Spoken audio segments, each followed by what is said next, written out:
If you want to delete the search history on Google Pixel 10, first of all, we can open, for example, the Google app that you can find in the app drawer.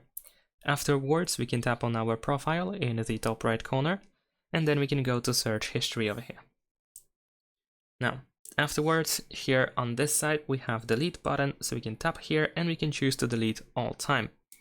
And here we can delete Discover, Search, and Song Search. So if you want to exclude something, you can just uncheck the box and then proceed and press Next. Now, if you want to delete the browsing history or search history in the browser, then you can go to the Chrome browser over here, tap on these three dots in the top right corner, and then we have delete browsing data. And if you want to remove only search, then you can go to more options.